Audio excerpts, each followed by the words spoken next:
వ్యవసాయం అనేది వృత్తి కాదని జీవన విధానం అన్నారు తెలంగాణ సీఎం కేసీఆర్. రైతు హిత కార్యక్రమంలో భాగంగా వ్యవసాయ అధికారులతో సమావేశమైన కేసీఆర్ అన్నదాతను అన్ని విధాలా ఆదుకుంటామన్నారు.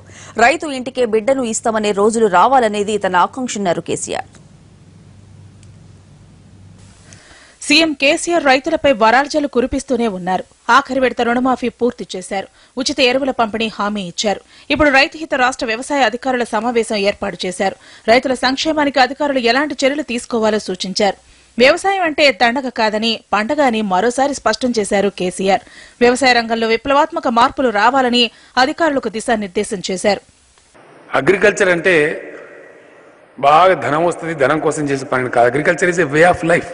అది ఒక ప్రత్యేక జీవన సరళి. తాను చిన్నవాడే అయిన రైతు ఆదాయం తక్కువనే ఉన్నా 10 మందికి పని కల్పించి ఇంటి ముందుకు ఒక గంగిరెద్దు ఆయన వచ్చినా, ఎవరో ఆయన పాటకాడు వచ్చినా, ఒక ఆటకాడు వచ్చినా, ఒక చేటడు ధాన్యం పెట్టి వాళ్ళ కడుపు నింపేటువంటి వాడు, గౌరవింపబడేవాడు. అది ఈరోజు చిన్న భిన్నమై చాలా ఒత్తిళ్లకు లోనై మనం చూస్తూ ఉన్నాం. చివరికి రైతు ఆత్మహత్యలు ఏ రాష్ట్రంలో ఎన్ని జరిగినాయి అనే విషయాలు మనం వింటా ఉన్నాం. రైతులకు విద్యుత్, ఎరువులకు కొరత లేకుండా చేశామన్నారు కేసీఆర్. రైతు సంఘాల్లో అవినీతి లేకుండా ఏఈఓలు చర్యలు తీసుకోవాలని సీఎం ఆదేశించారు. గ్రామం, మండలం, జిల్లా, రాష్ట్ర స్థాయిలో రైతు సమాఖ్యగా రైతులు ఏర్పడాలని సీఎం దిశానిర్దేశం చేశారు. అనేక పరిశోధనల తర్వాత ఈ ఏడాది చివరి నాటికి పంట కాలనీలు ప్రకటిస్తామన్నారు.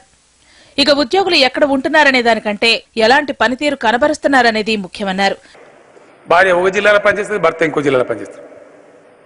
నేను అన్ని డిపార్ట్మెంట్లకు చీఫ్ సెక్రటరీ చెప్పాను, తెలంగాణ రాష్ట్రంలో వైఫ్ అండ్ హస్బెండ్ ఒక్కనే ఉండాలి, ఖచ్చితంగా ఇంప్లిమెంట్ చేయమని చెప్పి చాలా సీరియస్గా చెప్పినా.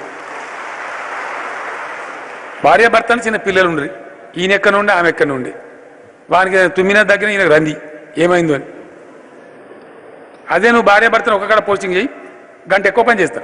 వ్యవసాయ అధికారులకు అవసరమైతే ద్విచక్ర వాహనాల కోసం వడ్డీ లేని రుణాలు ఇస్తామని సీఎం తెలిపారు. తమ పరిధిలోని భూముల సమగ్ర వివరాలు వ్యవసాయ అధికారుల వద్ద ఉండాలని